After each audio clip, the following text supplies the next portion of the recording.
नमस्कार, super prime time में आपका स्वागत है। आपके साथ मैं हूं Sumera Khan. Super prime time में अगले 1 घंटे तक हम आपको दिखाएंगे देश विदेश की तमाम बड़ी और अहम खबरें, वर्ल्ड एक्सक्लूसिव न्यूज स्टोरीज और वर्ल्ड ब्रेकिंग न्यूज। तो आइए करते हैं शुरुआत। सबसे पहले बात तालिबान की, अफगानिस्तान की।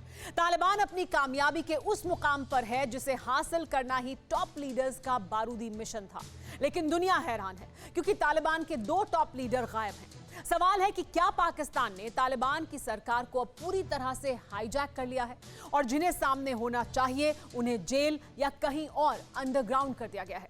दुनिया भर में कयासबाजी के बीच इतना तो साफ है कि अफगानिस्तान की आग अभी बुझी नहीं है। अब बारी दोहा वाले तालिबान और हक्कानी वाले तालिबान के बीच जंग की है। पाकिस्तान की कारगुजारियों की शिकायत अमेरिका तक पहुंच गई है। इस बीच इमरान खान और बाजवा ब्रिगेड का अफगानिस्तान में दखल लगातार बढ़ता जा रहा है। पाकिस्तानी फौज के अफगानिस्तान में दाखिल होने की खबर है। सवाल है कि क्या हक्कानी बनाम बरादर के गृह युद्ध में पाकिस्तानी आर्मी एंट्री ले चुकी है?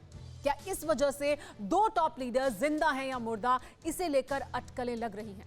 क्या है अफगानिस्तान के सत्ता संघर्ष की पूरी पिक्चर? हमारी ये वर्ल्ड एक्सक्लूसिव रिपोर्ट देखिए। तालिबान जितना शातिर है, आईएसआई उससे कहीं ज्यादा चालबाज। यही वजह है कि अफगानिस्तान में सत्ता का बंटवारा और तमाम मुश्किलों का निपटारा भी एक रहस्य बनता जा रहा है। रहस्य इसलिए क्योंकि 2 चेहरे जो बेहद आम हैं वो लापता है। तालिबान के सुप्रीम लीडर हिब्तुल्लाह खुनजादा और दूसरे मौजूदा अंतरिम सरकार में डिप्टी पीएम मुल्ला अब्दुल गनी बरादर। जमीन निकल गई या आसमान खा गए, न मुल्ला बरादर का पता न खुनजादा का ठिकाना। तालिबान के 2 टॉप लीडर आखिर अचानक गए किधर? तालिबान वर्सेस हक्कानी, अफगान में कलह तूफानी। तालिबान तालिबान तालिबान। 15 अगस्त को काबुल पर कब्जे से पहले और उसके बाद भी सिर्फ यही शब्द पूरी दुनिया में सुना जा रहा था, चर्चा में। लेकिन अचानक अफगानिस्तान में तालिबान के कद के बराबर, फिर उससे भी बड़ा नजर आने लगा एक नया ग्रुप, नाम है हक्कानी। तालिबान में अंतरिम सरकार भी बन गई और मंत्रालय भी बढ़ गए, लेकिन जिन 2 नामों की सबसे ज्यादा चर्चा थी, उनके हाथों में अफगानिस्तान की सत्ता जाना तय था। वो दोनों न सिर्फ हाशिए पर नजर आए, बल्कि अचानक गायब भी हो गए। तालिबान के सुप्रीम लीडर दुनिया के सामने क्यों नहीं आ रहे? तालिबान की सरकार बनने के बाद भी खुनजादा अंडरग्राउंड क्यों है? मुल्ला बरादर हक्कानी नेटवर्क से झड़प की खबर के बाद से गायब क्यों है? अखुनजादा 2016 में तालिबान का सरगना बना। उसके 5 साल बाद तक उसका कोई बयान सामने नहीं आया। पिछले साल खबर आई थी कि अखुनजादा बीमार था और पेशावर में उसकी मौत हो गई, लेकिन इस खबर की पुष्टि नहीं हुई थी। अखुनजादा तो पहले से गायब था, लेकिन मुल्ला बरादर उस दौर में लापता हुआ जब उनका प्रधानमंत्री बनना तय माना जा रहा था। तमाम रिपोर्ट्स और आईएसआई चीफ फैज हमीद के काबुल दौरे के बाद से इतना तो साफ हो गया कि तालिबान की सरकार बनाने में पाकिस्तान ने अहम भूमिका निभाई और हक्कानी गुट के जरिए शक्तियों को भी अपने पक्ष में रखा। लेकिन इसलिए अब ये सवाल उठ रहे हैं कि क्या हक्कानी गुट के विरोधियों को आईएसआई ने ठिकाने लगा दी? क्या मुल्ला बरादर और खुनजादा दोनों आईएसआई की गिरफ्त में हैं? क्या तालिबान अपने दोनों नेताओं की मौत की खबर छिपा रहा है? पाकिस्तानी खुफिया एजेंसी आईएसआई सीक्रेट तरीके से दुश्मनों को खत्म करने में माहिर है और तालिबान अपने नेताओं की मौत को छिपाने में माहिर। याद कीजिए, तालिबान के पहले लीडर और संस्थापक मुल्ला उमर को अमेरिका ने 2013 में ही मार गिराया था, लेकिन तालिबान इसे छिपाता रहा। तालिबान के नेताओं को लगता है कि अगर टॉप लीडर्स की मौत की जानकारी लीक होती है तो लड़ाकों की एकजुटता खत्म होगी। वैसे भी फिलहाल तालिबान अब 2 हिस्सों में बंटने के मुहाने पर है। तालिबान के दोहा ऑफिस के सूत्रों के मुताबिक मुल्ला बरादर गुट ने अमेरिका के विशेष दूत जलमै खलीलजादा से संपर्क किया है। संदेश भेजा गया है कि दोहा में जो अमेरिका और तालिबान में एग्रीमेंट हुआ उसका पालन नहीं किया जा रहा है। बरादर गुट ने जलमै खलीलजादा के मार्फत अमेरिका से मदद भी मांगी है। मुल्ला बरादर के गुट ने अमेरिका को बताया है कि दोहा ऑफिस के नेताओं को सरकार में कोई अहम जिम्मेदारी नहीं मिली है। बरादर गुट की तरफ से यह भी कहा गया है कि पाकिस्तान नहीं चाहता कि अफगानिस्तान में तालिबान के पॉलिटिकल ऑफिस के लोग सरकार में अहम पद पर रहें। सूत्रों के मुताबिक ये तमाम संदेश मुल्ला बरादर गुट की तरफ से अमेरिका को भेजा गया है, लेकिन मुल्ला बरादर अभी भी सामने नहीं आए हैं। कुछ दिन पहले उनका एक वीडियो संदेश जरूर सामने आया था, लेकिन उसको लेकर भी कई सवाल उठाए जा रहे हैं। तालिबान के जिन नेताओं ने पाकिस्तान और हक्कानी गुट के साथ समझौता कर लिया है, उन्हें एहसास होने लगा है कि ये मामला इतना आसान नहीं, ये खत्म नहीं होने वाला है। इसीलिए मुल्ला बरादर को अफगानिस्तान के नए आर्मी चीफ ने संदेश दिया है।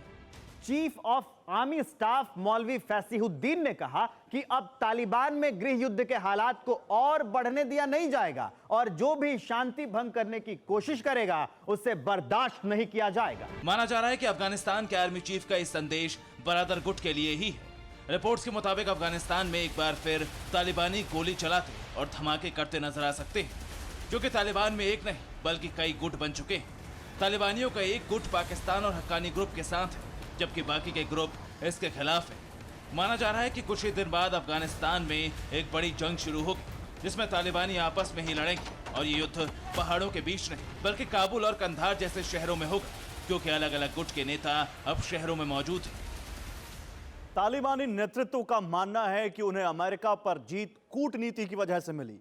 हक्कानी नेटवर्क का मानना है कि उन्हें अमेरिका पर जीत युद्ध की वजह से मिली और इस बीच पाकिस्तान की एंट्री हुई और हक्कानी नेटवर्क को तालिबान की सरकार में सभी अहम पद दिला दिए। मुल्ला बरादर कतर की राजधानी दोहा में तालिबान के राजनीतिक कार्यालय के प्रमुख थे। यहीं पर अमेरिका और तालिबान के बीच बातचीत शुरू हुई और अंत में समझौता हुआ। अमेरिका से बरादर ने कई वादे किए थे और माना जा रहा था कि बरादर ही पीएम बनेंगे, लेकिन ऐसा हुआ नहीं। अब हक्कानी गुट और पाकिस्तान को तवज्जो देने वाले तालिबानी एक तरफ हो गए और दूसरी तरफ बरादर और उनके जैसे नेता हैं। अब अफगानिस्तान के नए चीफ ऑफ आर्मी स्टाफ ने जैसी चेतावनी दी उससे साफ कि आईएसआई किसी भी कीमत पर बरादर गुट को मजबूत होने नहीं देगा। यही वजह है कि कुछ रिपोर्ट्स में बरादर की हत्या या जख्मी होने के बाद भी कही जा रही है। कयासों के दौर में ये भी कहा जा रहा है कि पाकिस्तान के इशारे पर हक्कानी गुट ने बरादर की हत्या कर दी। इस बीच रिपोर्ट ये भी है कि पाकिस्तान की आर्मी अफगानिस्तान पहुंच रही है। सूत्रों के मुताबिक पाकिस्तान की सेना अब तहरीक तालिबान पाकिस्तान, आईएसआई और बलूचिस्तान लिबरेशन आर्मी के खिलाफ बड़े ऑपरेशन की शुरुआत कर सकती है। दावा यह भी किया जा रहा है कि अफगानिस्तान के कुनार प्रांत में पाकिस्तान की फौज दाखिल भी हो चुकी है। एक पत्रकार ने दावा किया है कि कुनार के स्थानीय लोगों ने सेना के गाड़ियों का काफिला देखा है। गाड़ियां पाकिस्तान की सीमा की तरफ से आ रही हैं। पाकिस्तान की आर्मी जितना साजो सामान ला रही उससे बड़े युद्ध का सिग्नल जरूर मिल रहा है। इस बीच पाकिस्तान के आर्मी चीफ बाजवा मंगलवार को पानो कील कैंट गए, जहां आर्मी चीफ ने रेगिस्तानी इलाके में फौज के लड़ने की ट्रेनिंग का जायजा लिया और पाकिस्तानी फौज के अफसरों से मुलाकात। माना जा रहा है कि तहरीके तालिबान पाकिस्तान के खिलाफ ऑपरेशन के बहाने पाकिस्तान की सेना उस गृह युद्ध से भी निपटेगी जिसकी आहट अफगानिस्तान से आ रही है। अफगानिस्तान के लोग और तालिबानी नेता पाकिस्तान की जिस मंशा पर शक कर रहे थे वो अब साफ होता दिखाई दे रहा है। एक तरफ पाकिस्तान ने सरकार के रिमोट को अपने पास रखा है, जबकि अब अपनी फौज भेजकर पाकिस्तान अफगानिस्तान में इनडायरेक्ट दखल को और मजबूत कर रहा है। माना जा रहा है कि अफगानिस्तान को लेकर अमेरिका फिर नए सिरे से मिशन की शुरुआत कर सकता है।